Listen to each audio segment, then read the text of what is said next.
because we're kind of isolated out here on the northern side of the peninsula, I still think in many respects we're a well-kept secret in town.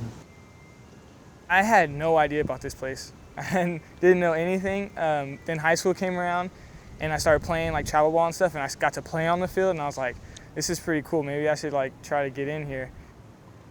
In the early 90s, when we were hosting a national volleyball championship, brought 20 teams from the nation here and all the support people, there were no place to park cars.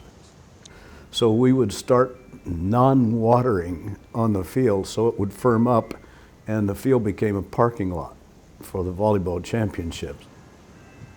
A reporter from the Union Tribune came outside the gymnasium and saw the ballpark with cars parked all over it. He wrote an article claiming it to be America's most scenic ballpark, and lo and behold, it became one of the lead articles in Baseball America. It's a lot of fun, first off the pitch here.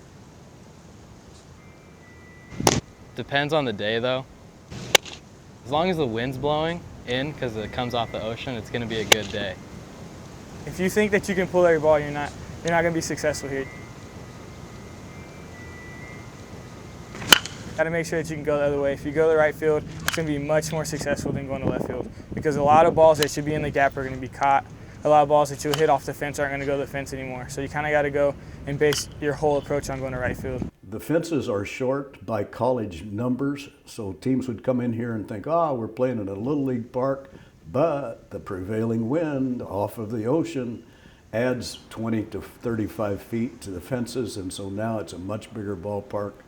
And teams that would come in here to celebrate, that you hear their teammates when a guy hit a ball really hard celebrating, and then you'd see an outfielder coming in to catch the ball, and all of a sudden it became, instead of cheers, it became groans. I watched a ball go over the fence and come back.